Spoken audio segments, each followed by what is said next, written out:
A'udzubillahi minasyaitonirrajim. Bismillahirrahmanirrahim. Alhamdulillahirabbil alamin. Wassalatu wassalamu ala asyrafil anbiya'i wal mursalin wa ala alihi wa sahbihi ajma'in. Rabbi shrah li sadri wa yassir li amri wahlul 'uqdatam min lisani yafqahu qawli, amma ba'd.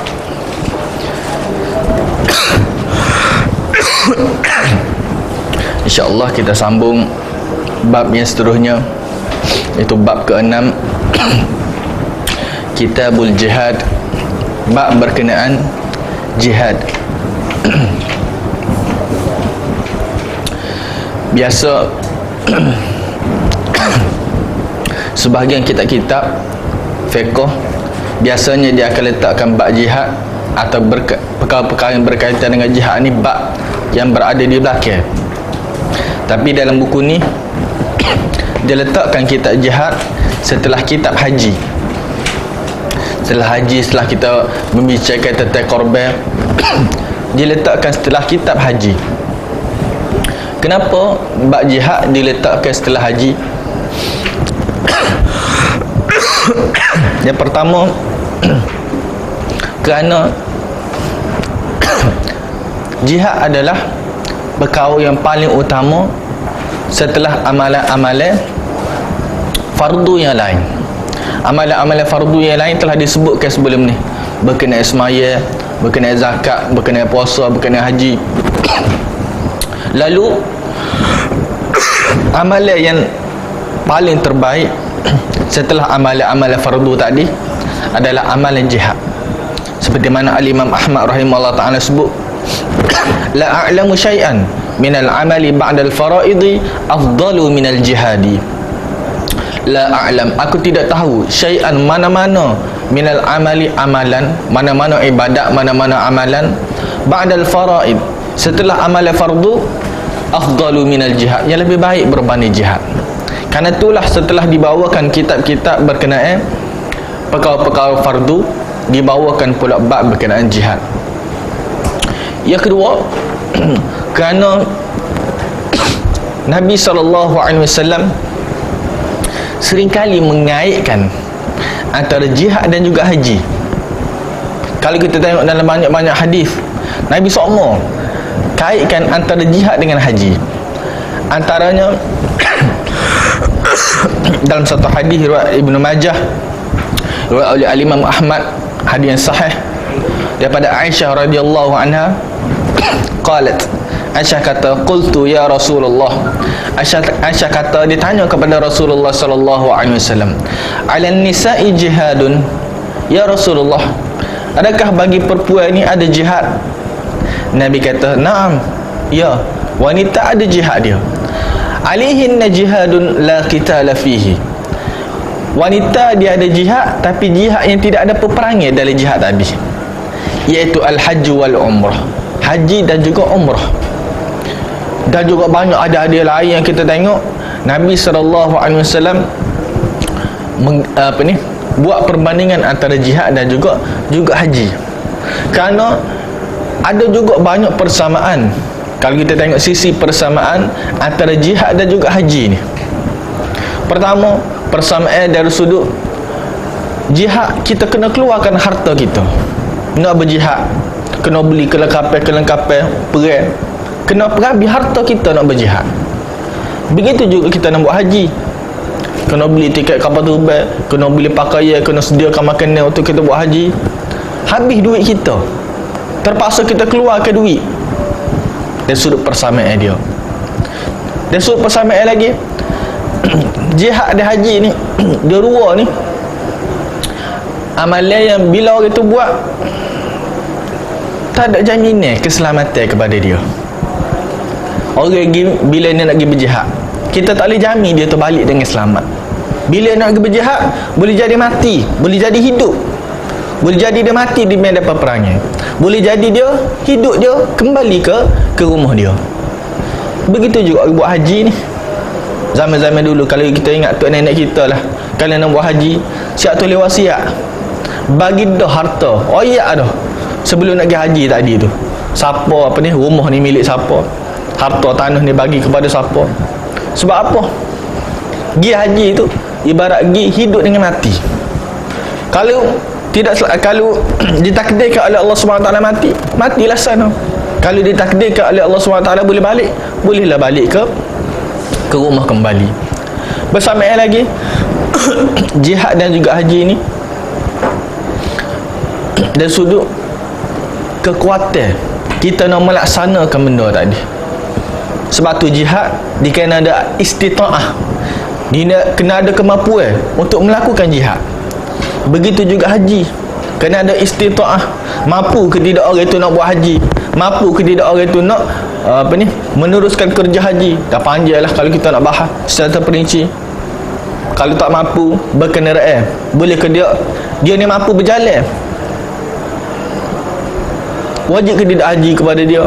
Ada panjang pula perbahasan. Ada sudut lebih 2 marhalah atau tidak lebih 2 marhalah. Banyak sudut kesamaan. Ada sudut harta tadi, dari sudut nyawa tadi, dari sudut tenaga yang perlu digunakan, dari sudut kemampuan istita'ah. Sebab itulah dibawa ke bab seterusnya ni adalah bab kitab berkenaan jihad. Bab ini terdiri daripada beberapa bahagian.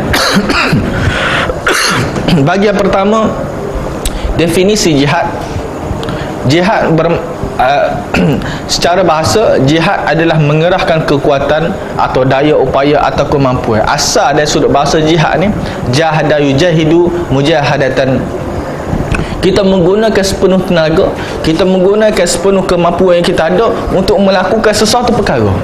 Tu asal dia jihad dari sudut bahasa. Jihad dari sudut istilah pula adalah mengerahkan kekuatan dan kemampuan dalam memerangi dan melawan musuh dari kalangan orang-orang kafir. Ni seperti mana yang kita fahamlah. Ada berapa banyak perkara yang perlu kita faham tentang jihad. Yang pertama, jihad dia satu bentuk yang umum. Qital satu lagi, dalam bahasa Arab kita sebut qital, peperangan. Jihad dia umum, peperangan dia khusus. Jihad boleh dalam bentuk peperangan, tapi jihad tidak semestinya peperangan. Jihad boleh, peperangan ni boleh termasuk jihad, atau jihad ni boleh berlaku dalam bentuk peperangan, tapi tidak semestinya jihad itu adalah peperangan. Sebab Al-Imam Ibn Qayyim sendiri, kalau kita buka kitab Zadul Ma'ad, dia sebut kalau ayat-ayat Al-Quran ni sebut jihad boleh merakumi 13 peringkat jihad ni. Ada jihadun nafsi dia panggil, jihad kita nak lawan diri kita sendiri. Jihad kita nak melawan hawa nafsu kita, nak lawan perasaan malas kita, nak baca buku malas, macam mana kita nak lawan? Nak bangun tahajud malas, macam mana kita nak lawan? Jihadus syaitan, jihad nak melawan syaitan, jihad juga.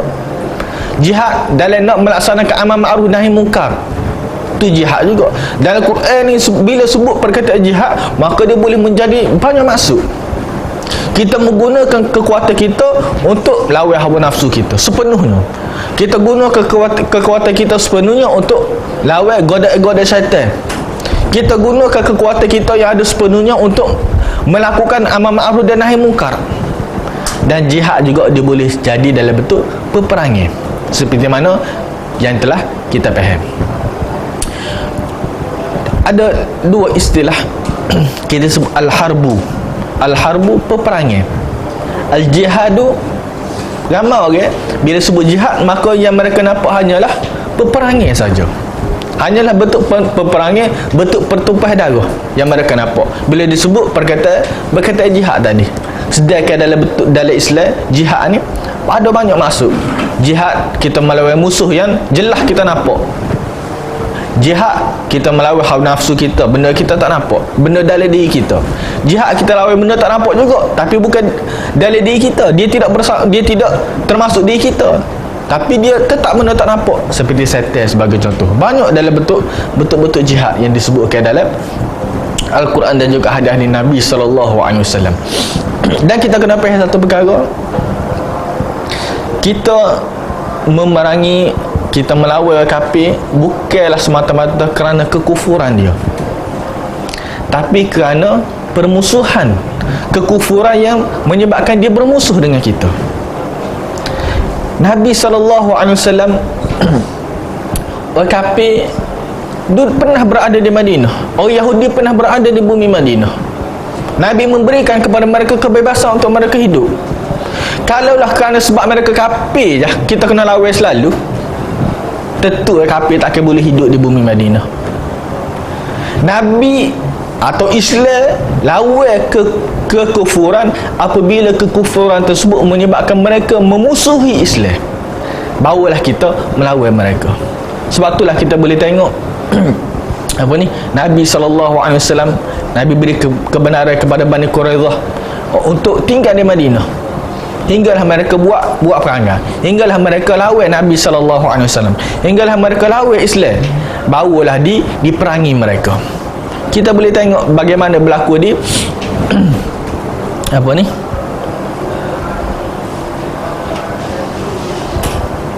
Khaybar. Yahudi di Khaybar ada tujuan kenapa Nabi SAW geser Khaybar. Dan bila Yahudi Khaybar minta kepada Rasulullah, biarlah oleh kerana orang Islam ni mari daripada Madinah pergi ke Khaybar, jadi tanah di Khaybar ni sana tidak ada orang Islam yang tinggal sana. Jadi kalaulah orang Islam ni mari, lepas tu tentera-tentera Islam semua balik ke Madinah, tanah Khaybar jadi hak milik orang Islam, jadi tak ada orang nak jaga. Jadi Yahudi minta kepada Rasulullah, biarlah kami jaga tanah Khaybar, kami tolong jaga pokok-pokok, kami tolong tanam buah tu, kita bagi separuh-separuh. Mulanya Nabi nak usir mereka supaya keluar, tapi bila mereka kata kami nak tolong jaga, sebab kalau suruh kepada orang Islam tak ada orang Islam nak jaga, sebab orang Islam kembali ke Madinah belaka, sebab semua mari pada Madinah. Jadi ketika tu Nabi bagi keizinan. Tapi kenapa selepas tu Yahudi Khaybar diusir, ada yang dibunuh? Kerana mereka lawan Islam. Kita menentang kekufuran bukanlah semata-mata kerana kufur tadi tu, tapi kerana kufur yang boleh membawa kepada permusuhan mereka dengan agama Islam. Bos saudara Nabi Abu Talib kafir, mati dari kafir, tapi dia tidak menentang Nabi SAW. Sebagai seorang anak saudara Nabi pun ada rasa sayang kepada dia. Jadi itu satu perkara kita kena faham. Jihad dia bukanlah kerana kafir terus jihad, kerana kafir tu kita perang dia, kerana kafir tu kita lawan dia. Itu satu salah faham. Kita memerangi mereka kerana permusuhan mereka kepada kita. Sebab itulah kafir ni ada kafir zimmi, ada kafir harbi. Kafir zimmi dilarang kepada kita, kita mengkhianati dia. Dilarang kepada kita, kita buat jahat terhadap dia walaupun dia tu kafir. Jadi kita lawan kafir, kita lawan kekufuran, kita lawan kafir, kita lawan kita memerangi mereka kerana kekufuran tersebut menyebabkan mereka memusuhi kita. Kalaulah mereka sekadar nak kufur, mereka duduk cara mereka aja, mereka tidak melawan, mereka tidak membuat satu perkara yang boleh mengacau Islam, maka diberikan kebenaran. Seperti mana kita duduk di Malaysia ni lah, ramai orang tidak Islam sebagai contoh, ramai orang tidak Islam. Tak boleh kita mudah-mudah nak serang mereka, tak boleh mudah-mudah kita nak mengapa-apakan mereka, bahkan jadi satu dosa pula. Sekiranya mereka tidak menyerang kita, sekiranya mereka tidak menjejaskan agama kita, sekiranya mereka tidak buat benda-benda yang tidak sepatutnya mereka buat, selagi itu diberi kebenaran untuk mereka berada di negara kita atau mana-mana negara Islam yang mereka tinggal. Itu antara perkara yang kita kena faham. Dan matlamat daripada jihad ni gap dia, perang beza dengan jihad. Al-harbu kita sebut, peperangan, war, bahasa putih tak, dia beza dengan jihad.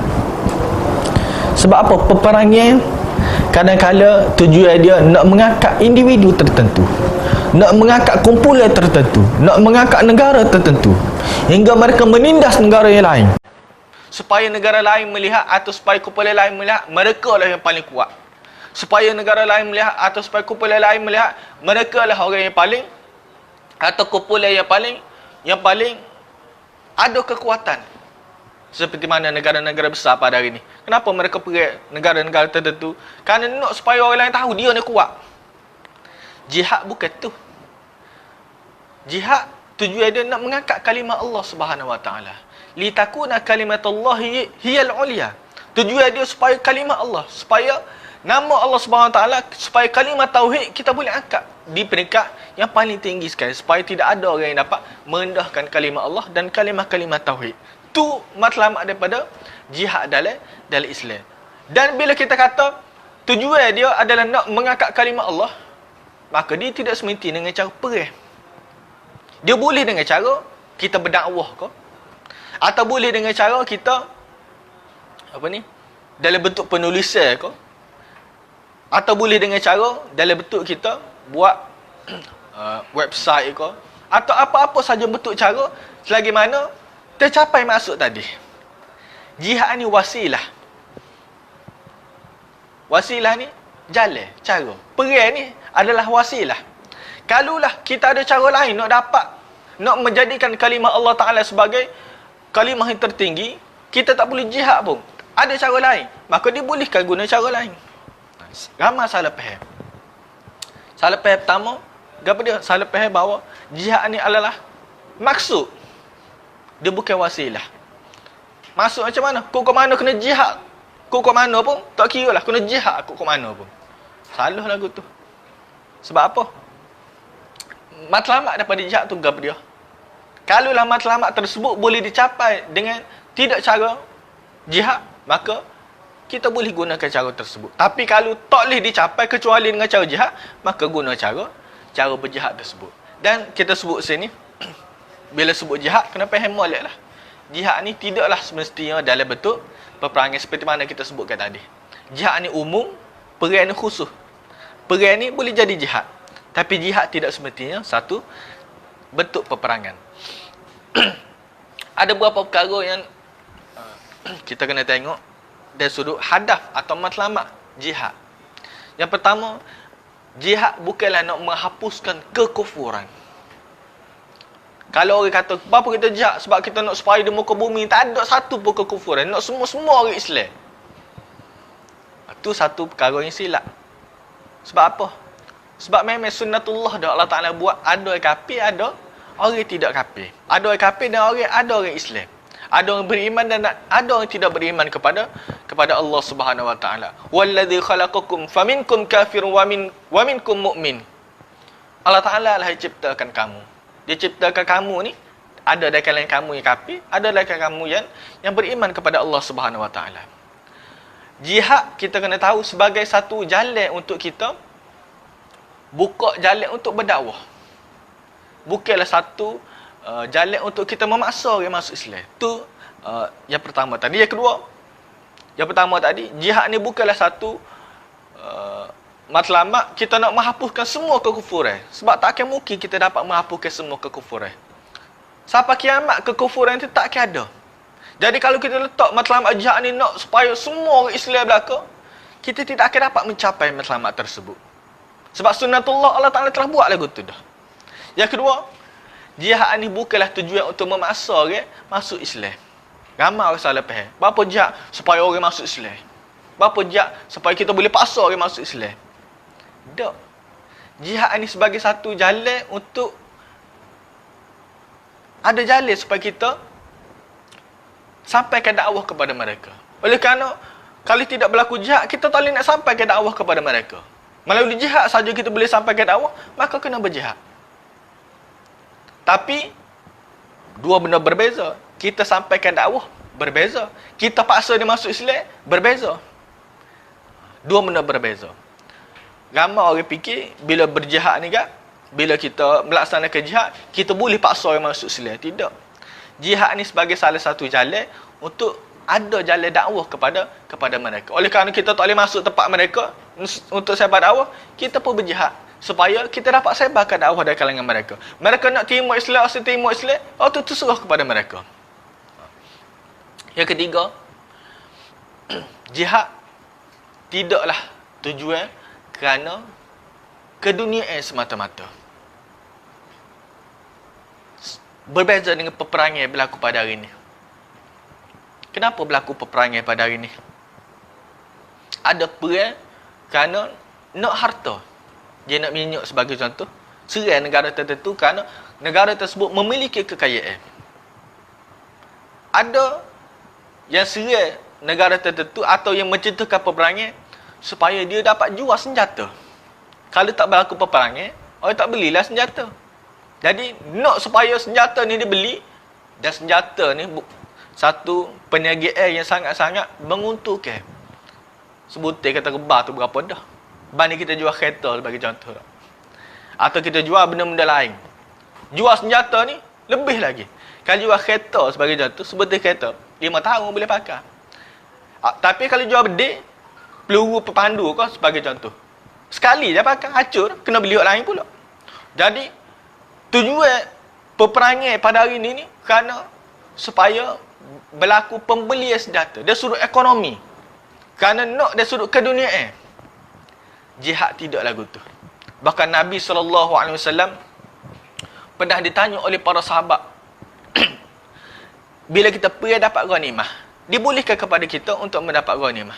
Tapi kalau pergi semata-mata nak ghanimah, maka Nabi SAW, ada sahabat kita tanya Nabi SAW, Abu Musa al-Asy'ari radhiyallahu anhu, dia sebut, ja'a rajulun ila Nabi SAW.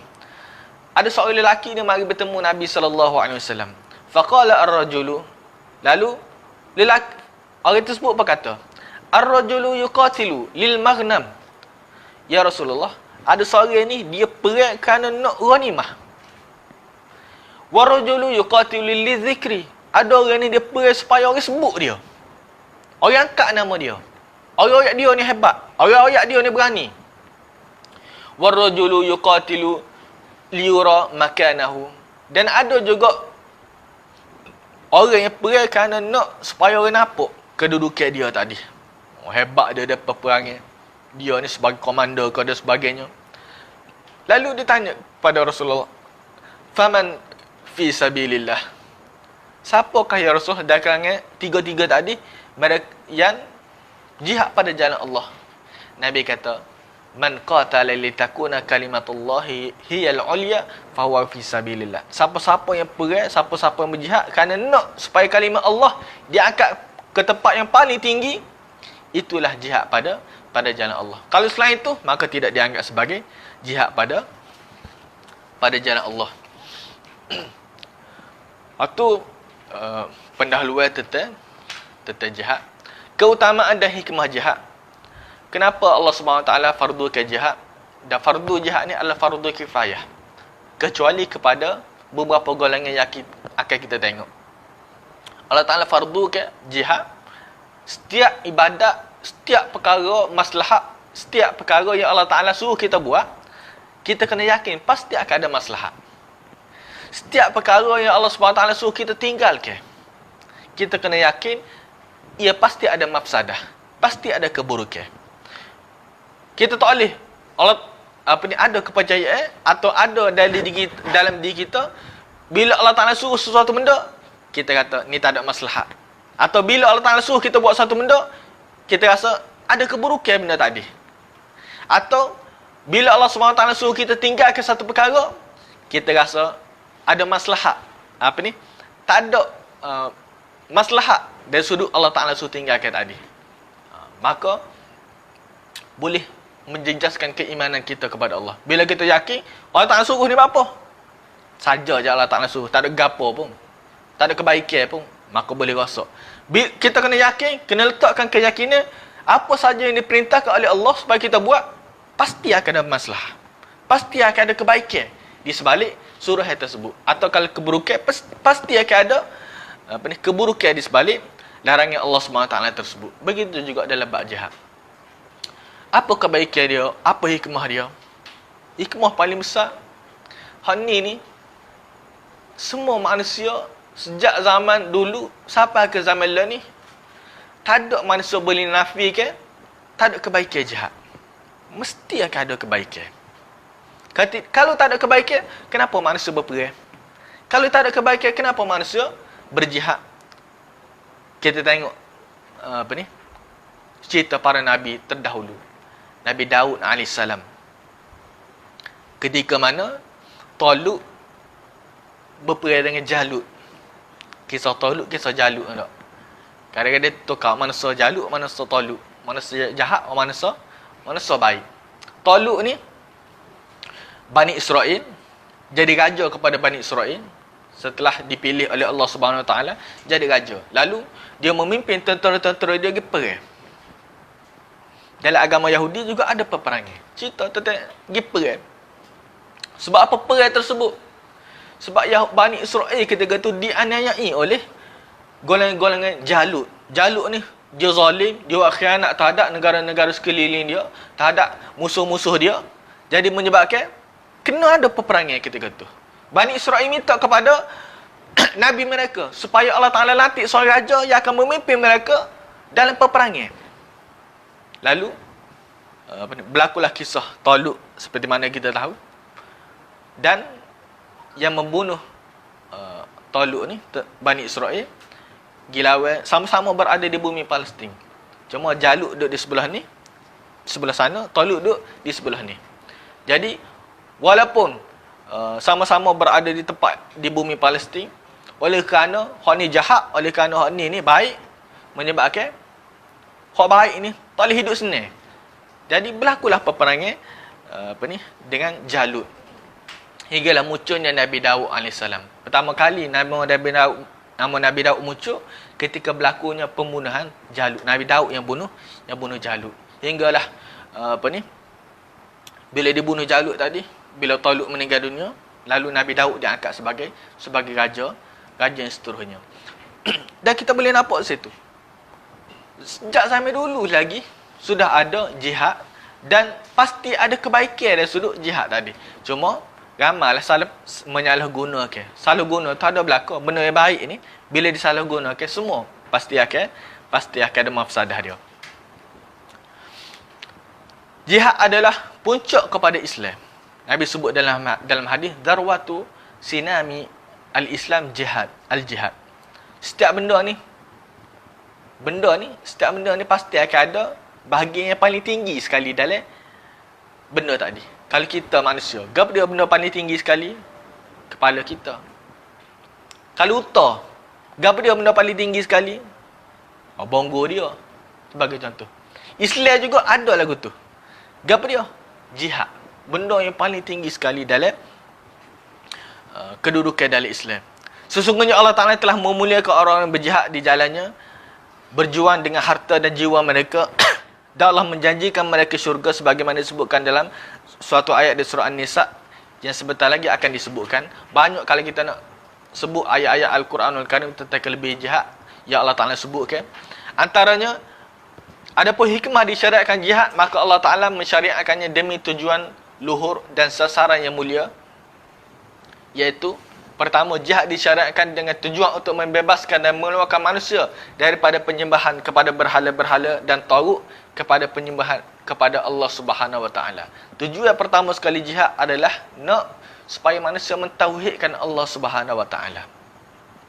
Seperti mana Allah Ta'ala sebut, waqatiluhum hatta la takuna fitnatun wa yakuna ad-dinu kulluhu lillah.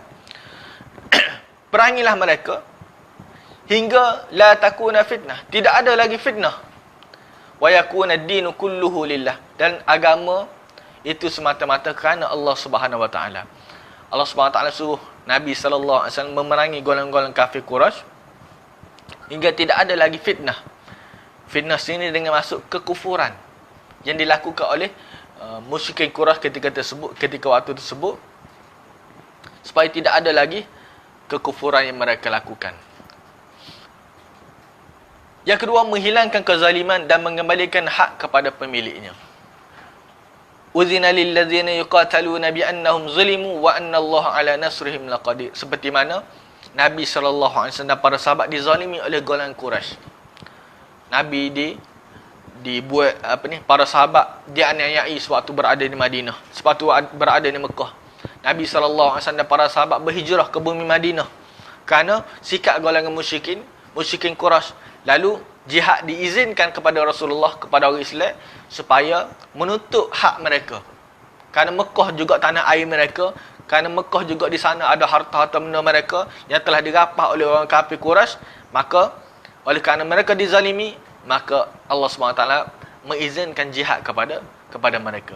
Yang ketiga, merendah-rendahkan orang kafir, merugikan mereka dan membalas perlakuan mereka. Qatiluhum yu'adzimuhumullah biaidikum wa yukhzihim wa yansurukum alaihim wa yashfi sudur qaumin mu'minin.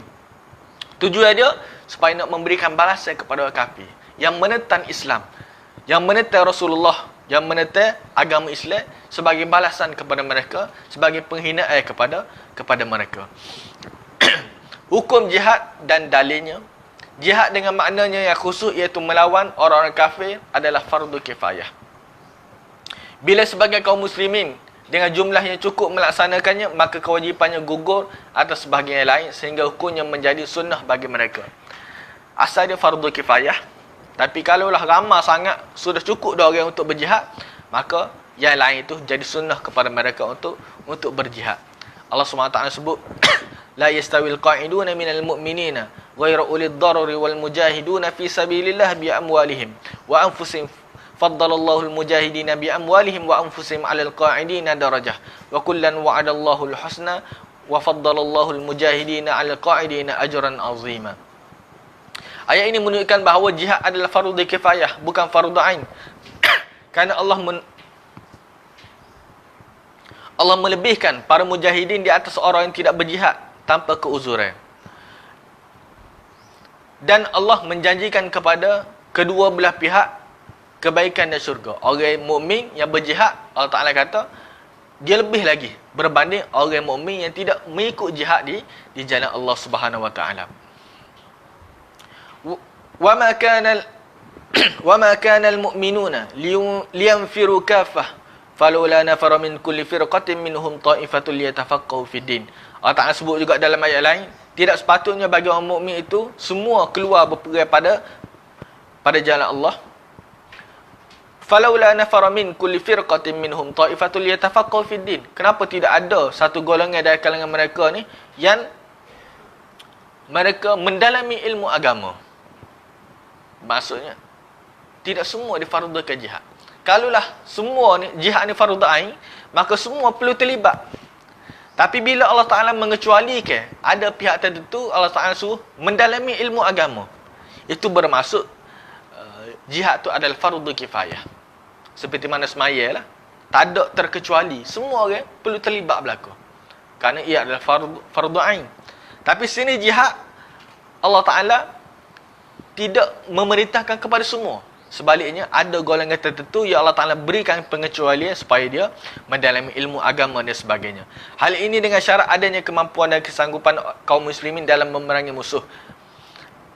Syarat dia, kita ada kemampuan nak memerangi musuh. Kita ada persenjataan kita ada kemampuan dari sudut ketenteraan kita dan sebagainya. Kalaulah tidak ada, maka jihad gugur kepada mereka. Kita senjata pun tak ada, nak jihad ke mana?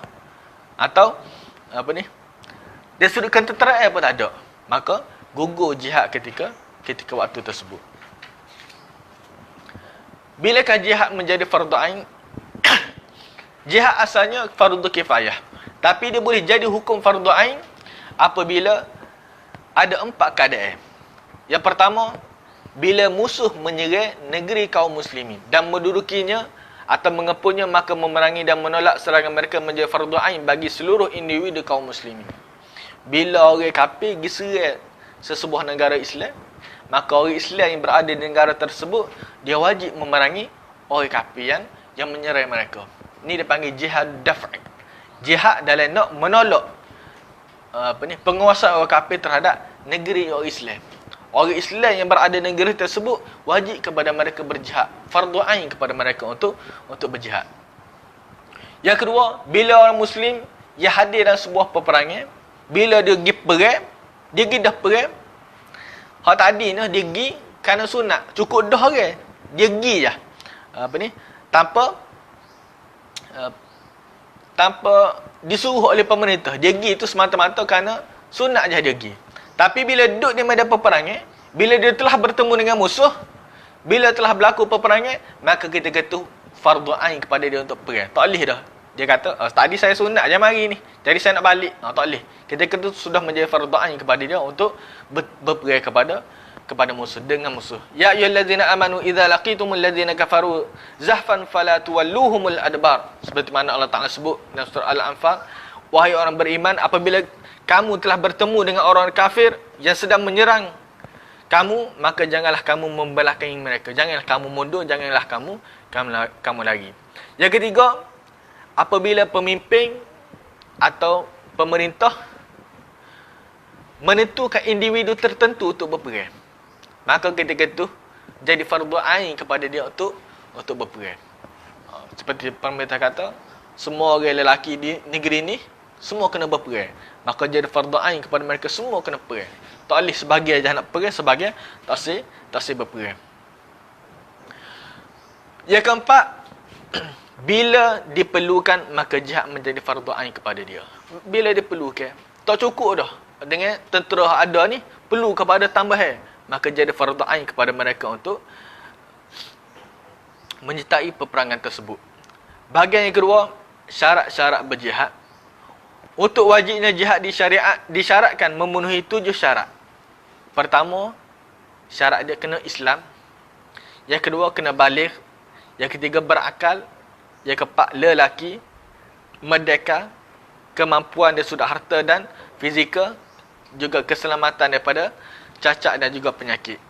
Jihad tidak wajib kepada orang kafir kerana jihad adalah ibadah, dan ibadah tidak wajib kepada orang kafir dan tidak sah pula daripada orang kafir. Nabi SAW, bila ada orang kafir yang mari bertemu Nabi, dia nak menawarkan kepada Rasulullah SAW tawarkan diri supaya terlibat dalam peperangan, nak ikut sama bersama Nabi dalam peperangan Badar. Lalu Nabi kata, farji' falan asta'ina bi musyrikin. Kembalilah, aku tidak akan meminta bantuan kepada orang-orang musyrik, orang kafir. Demikian pula jihad tidak wajib kepada kanak-kanak yang belum baligh kerana dia belum mukallaf berdasarkan hadis Ibnu Umar, annahu arada nafsahu ala Rasulillah yauma Uhudin wa huwa ibnu 14 sanah falam yujizhu fil muqatalah. Ibnu Umar ni dia menawarkan diri kepada Rasulullah untuk perang suatu peperangan Uhud. Ketika itu Ibnu Umar berumur 14 tahun. Tapi Nabi tidak mengizinkan dia untuk berperang. Dua perkara kita kena tahu. Pergi untuk berperang tidak boleh kepada kanak-kanak atau kepada orang yang belum mencapai usia baligh. Pergi untuk tidak berperang diberikan kebenaran kepada orang yang tidak baligh lagi untuk pergi. Anas bin Malik dia pernah pergi perang bersama Rasulullah. Ketika tu umur dia 12 tahun baru. Tak balik lagi Anas. Dia pergi bersama Rasulullah sallallahu alaihi wasallam dalam peperangan. Diberikan kebenaran oleh Rasulullah. Kenapa? Sebab dia pergi tu bukan untuk perang. Dia pergi tu untuk khidmat kepada Nabi sallallahu alaihi wasallam. Dia tolong ambil air kepada Rasulullah. Dia tolong kalau Nabi sallallahu alaihi wasallam nak makan, kalau dia tolong sedia kepada Nabi sallallahu alaihi wasallam. Diberikan kebenaran. Seperti juga wanita. Wanita tidak terlibat dalam peperangan. Tak boleh dia pergi untuk sebagai nak perang. Tapi kalau dia pergi untuk memberikan bantuan, maka dibolehkan. Nabi SAW, isteri-isteri Nabi pun sama. Kerap kali kalau kita tengok, pergi untuk membantu dalam peperangan. Seperti mana Aisyah radhiyallahu anha, isteri-isteri Nabi yang lain, sahabiah-sahabiah yang lain, dia pergi tu sebagai jururawat, orang ni pergi sebagai farmasi, untuk ubat-ubat, orang ni pergi sebagai nak sediakan makanan-makanan, maka dibolehkan. Sebab itulah Nabi SAW tak bagi Ibnu Umar pergi. Sebab Ibnu Umar pergi untuk berperang. Tapi Nabi berikan keizinan kepada Anas untuk pergi. Sedangkan ketika itu Anas umur 12 tahun. Ibnu Umar umur 14 tahun. Sebab tujuan pergi tadi berbeza. Anas pergi kerana nak khidmat kepada Rasulullah. Sedangkan Ibnu Umar pula pergi kerana tujuan untuk berperang pada jalan Allah. Yang ketiga, jihad tidak wajib kepada orang gila kerana orang gila ni amalan dia tidak dikira dan diangkat oleh Allah Subhanahu Taala daripada menulis segala kesalahan-kesalahan yang dia buat. Orang gila, kesalahan ke amal ibadat dia buat tidak diterima oleh Allah Subhanahu Taala dan tidak dikira, tidak dibebani dengan kewajiban dan juga taklif. Jihad tidak wajib ke atas hamba sahaya kerana dia adalah milik tuan dia, dan tidak juga ke atas wanita berdasarkan hadis Aisyah seperti mana telah kita sebut tadi. Bila Aisyah tanya Nabi, adakah wanita ni ada juga jihad? Nabi kata jihad bagi wanita adalah jihad yang tidak ada peperangan, iaitu haji dan juga umrah. Seterusnya, orang yang tidak wajib kepada mereka untuk berjihad adalah orang yang tidak mampu, iaitu orang yang tidak ada kuasa untuk pegang senjata ke, atau dia lemah ke, atau dia lanjut usia kerana dia tua ke. Demikian juga orang fakir tidak mempunyai biaya untuk berjihad melebihi nafkah keluarga dia. Nak berjihad ni memerlukan kos yang tinggi, nak beli senjata lagi, nak beli makanan lagi, sepanjang perjalanan nak duduk sana, sepanjang perjalanan nak pergi, sepanjang perjalanan balik. Ahli keluarga dia hak dia tinggalkan lagi, perlu kepada nafkah dia, perlu kepada biaya atau belanja dia, maka tidak wajib kepada mereka untuk berjihad. Seperti mana Allah Taala sebut, wa 'alal ladzina la yajiduna ma yunfiquna haraj. Dan tidak jadi kesalahan, tidak jadi dosa untuk tidak berjihad kepada orang yang tidak memiliki belanja atau nafkah untuk dia berikan kepada ahli keluarga dia. Demikian juga orang yang ada sakit, orang yang ada keuzuran, jihad tidak wajib ke atas mereka kerana ketidakmampuan dan kelemahan dapat menyebabkan kewajipan tersebut dihapuskan. Laisa 'alal a'ma harajun wala 'alal a'raj harajun wala 'alal marid haraj. Ya, Allah SWT sebut orang buta tidak jadi kesalahan kepada mereka kalau mereka tidak ikut peperangan. Orang buta nyusah kita pula. Kita pula nak kena jaga dia. Wala 'alal a'raj, dan juga kepada orang yang sakit apa ni? Jalan kecok. Susah pula. Orang nak lari, dia pula hak lambat lah. Jadi memberikan bebanan kepada orang pula. Sepatutnya dia pergi berjihad ni nak mempermudahkan orang, dan juga wala 'alal marid, kepada orang sakit. Sepatutnya dia pergi tu untuk membantu. Tiba-tiba kita pula kena tolong jaga dia. Kena bagi dia makan ubat, kena megotu, kena gan ni. Jadi tidak memberikan kesan terhadap penyertaan mereka dalam jihad. Bahkan boleh menjadikan terbantuk pula usaha jihad tadi. Bahagian yang ketiga yang menggugurkan kewajipan jihad, bila ada perkara-perkara ni maka gugurlah kewajipan jihad. Seperti mana juga tadi, yang pertama, gila dan juga belum dewasa. Yang ketiga, wanita. Begitu juga wanita tidak wajib kepada mereka untuk berjihad. Yang keempat, berstatus sebagai hamba sahaya.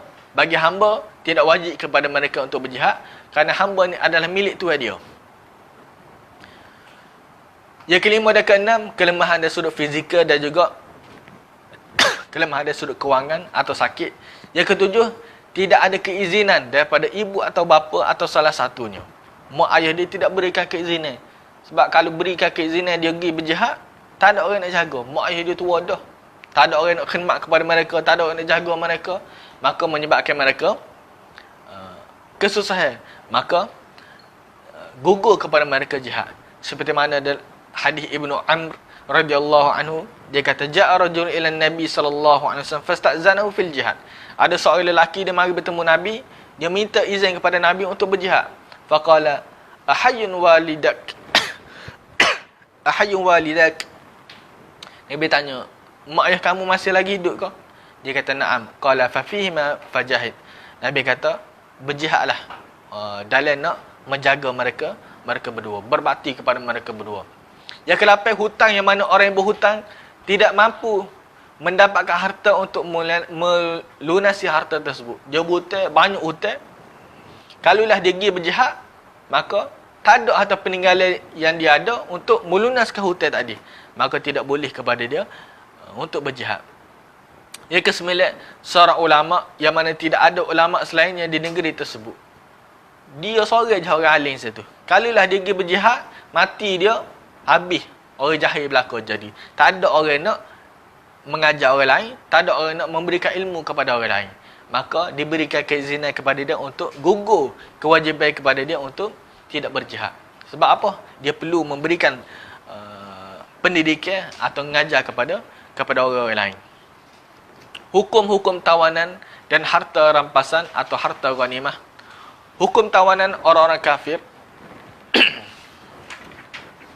Kebanyakan ulama berpendapat, dan ini adalah pandangan yang rajih, pandangan yang sahih, bahawa perkara tawanan lelaki-lelaki kafir diserahkan kepada pemimpin, lalu diberikan pemilihan berkenaan dengan perkara tersebut untuk memberikan keputusan di dalam,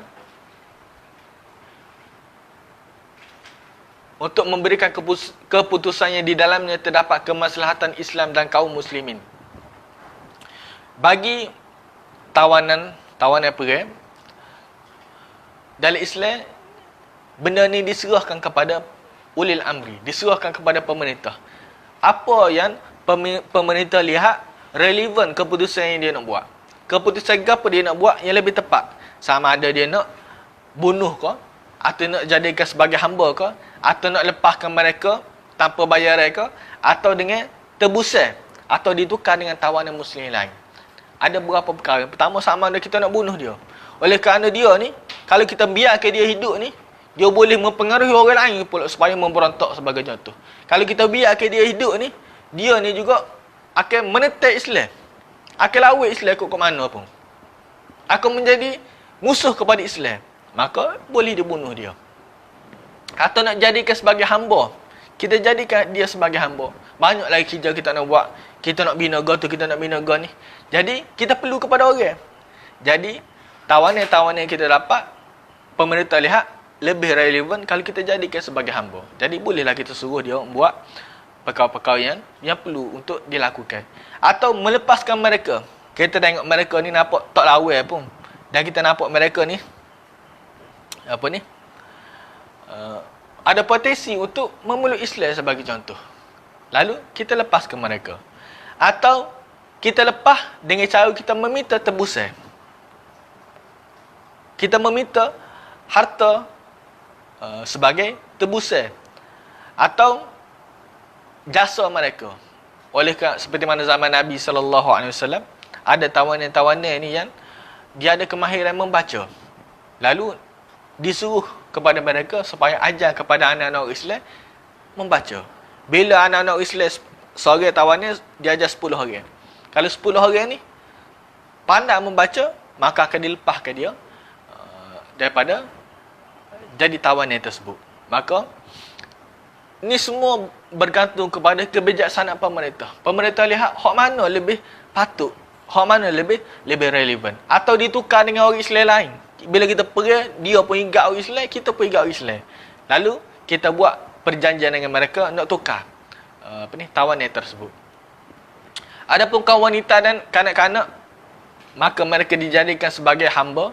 Begitu apabila mereka ditawan, mereka dianggap sama seperti harta dan dihitung ke dalam harta rampasan perang, di mana pemimpin tidak diberi pilihan berkenaan dengan mereka dan tidak boleh membunuh mereka kerana Nabi melarang melakukan perkara tersebut. Dalil membolehkan untuk membunuh hamba tawanan lelaki berdasarkan firman Allah Ta'ala, faqtulul musyrikin haitsu wajadtumuhum. Bunuhlah orang musyrikin di mana saja kamu menemui mereka. Hak ni dalam peperangan. Bukan semua musyrikin kita jumpa, kita bunuh selalu. Hak ni ketika dalam peperangan. Kadang-kadang orang salah faham tak. Dia ambil ayat ni, dia kata boleh bunuh mana-mana orang musyrikin. Sedangkan ni dalam konteks peperangan ayat ni membicarakan.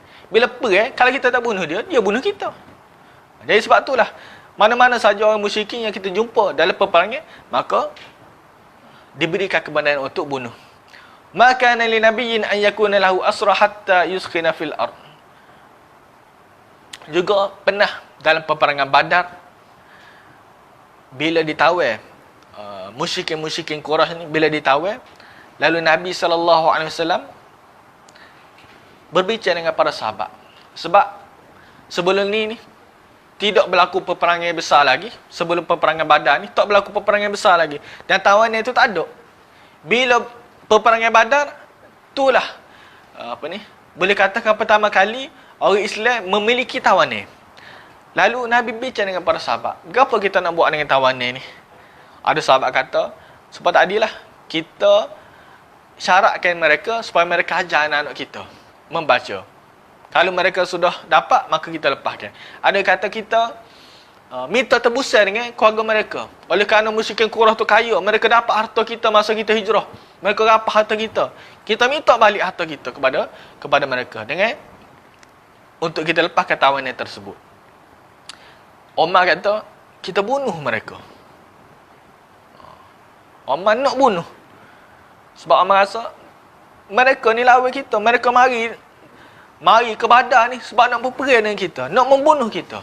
Kenapa bila kita tahan dia? Kenapa bila kita tangkap mereka, kita nak biarkan mereka hidup? Lalu Nabi SAW buat keputusan, kita biarkan mereka. Hak mana boleh mengajar, maka diberikan syarat. Kalau mereka dapat mengajar beberapa anak orang Islam, maka dibebaskan mereka. Ada yang kalau ada keluarga dia nak kaya, maka diminta tebusan kepada mereka. Nabi tidak bunuh tawanan perang pada waktu tersebut yang lelaki. Hinggalah Allah Ta'ala sebut, Allah Ta'ala turunkan firman Allah Ta'ala, "Wa ma kana lin nabiyyin an yakuna lahu asra." Tak patut bagi seorang nabi dia ada hamba tawanan perang yang mana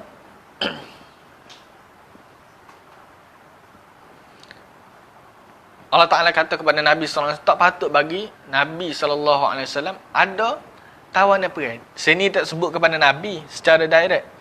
Dia kata li nabiyyin. Allah Ta'ala cara Allah Ta'ala nak tegur Nabi SAW. Dia tak kata kepada kamu. Dia kata li nabiyyin secara nakirah. Kalau kita belajar bahasa Arab, secara tidak ada spesifik kepada Nabi mana-mana, tapi tuju kepada Nabi kita SAW lah. Tak patut Nabi ni ada tawanan perang ketika ni. Sebab apa? Sebab ketika ni peperangan pertama berlaku. Sepatutnya kita kena tunjukkan kita ni hebat. Kalaulah kita ni tunjukkan belas kasihan kita kepada mereka, pandai mereka serai pula kita. Ni kita kena tegah dengan mereka. Seperti mana Sayyidina Umar tegah waktu tu, kita bunuh mereka. Jadi Nabi tegur Rasulullah sallallahu alaihi wasallam. Dan pembunuhan tawanan lelaki berdasarkan hadis Nabi sallallahu alaihi wasallam, ketika Nabi masuk ke kota Mekah untuk Fathul Mekah, wa ala ra'si al-mighfar. Nabi masuk ke kota Mekah dalam keadaan Nabi memakai topi besi. Falamma naza'ahu ja'a rajulun. Bila Nabi SAW buka topi Nabi, faqala inna ibna khatal muta'allikum bi astaril Ka'bah. Ada seorang lelaki ni dia duduk gantung di kelambu Kaabah, dia nusuk. Dia nak bunuh Nabi SAW lah. Lalu Nabi kata, uqtulu, bunuhlah lelaki tersebut. Masuk boleh dibunuh mereka. Hak ni bagi lelaki dewasa. Wanita, kanak-kanak, orang tua, hak tu lain. Hak tu tak boleh dibunuh. Rasulullah SAW juga memutuskan untuk membunuh kaum lelaki ketika Bani Quraidah. Bani Quraidah, ketika Yahudi Bani Quraidah melakukan pengkhianatan kepada Rasulullah hingga berlakunya peperangan Ahzab. Yahudi Bani Quraidah ni mereka tak pergi peperangan Ahzab, tapi mereka ni menimbulkan banyak perkara yang memberikan sokongan terhadap golongan Ahzab, golongan musyrikin-musyrikin yang berada di sekitar Mekah, yang berada di sekitar Madinah, menyebabkan mereka berperang dengan orang Islam ketika waktu tersebut. Lalu bila Nabi SAW dapat tahu, dan golongan Bani Quraidah ni juga mereka melanggar janji.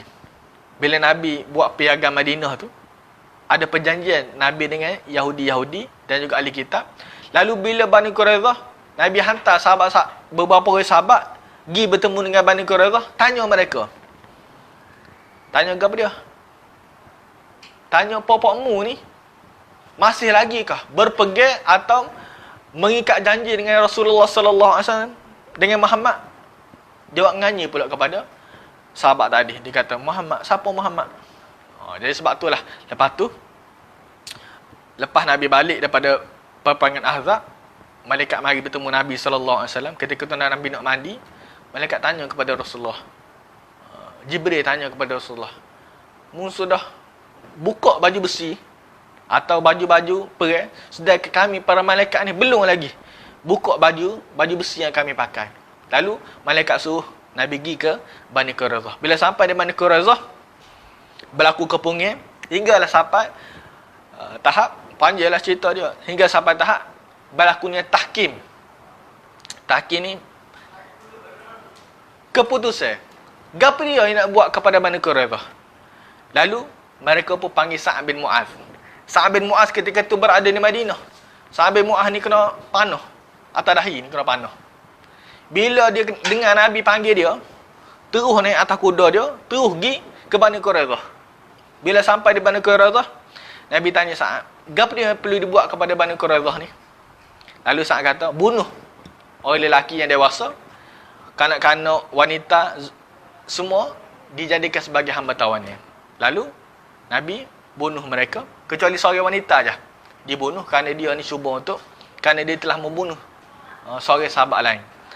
Semua mereka dibunuh kecuali wanita dan juga kanak-kanak dan juga orang tua. Nabi bunuh lelaki yang menjadi tawanan tersebut. Tu menjadi dalil boleh dilakukan perkara tersebut. Ni bergantung kepada budi bicara pemerintah lah. Kalau tengok tak perlu bunuh, maka dibolehkan kepada mereka untuk tidak melakukannya. Seorang pemimpin harus melakukan apa yang paling baik bagi kaum muslimin dari kriteria-kriteria ini, kerana tindakannya terkait dengan kaum muslimin, maka pilihannya harus berpijak kepada kemaslahatan. Orang yang menguruskan urusan umat Islam atau pemimpin-pemimpin Islam, maka mereka perlu memilih jalan yang terbaik. Apa dia sebut? Tasarrufu al-imam manutun bil maslahah. Semua tindakan pemerintah, semua tindakan imam ni, dia berkait dengan kemaslahatan rakyat. Tak boleh dia buat satu perkara yang merugikan rakyat. Semua kemaslahatan, semua perkara-perkara yang dia nak lakukan, maka harus menjurus kepada kemaslahatan rakyat dan juga orang yang berada di bawah dia. Jadi gapo saja hukuman dia nak buat, gapo saja keputusan dia nak buat, boleh tengok gapo dia kebaikan kepada rakyat, gapo dia keburukan kepada rakyat dia. Kita berhenti setakat tu dulu, insya-Allah kita sambung pada masa lain bab peperangan.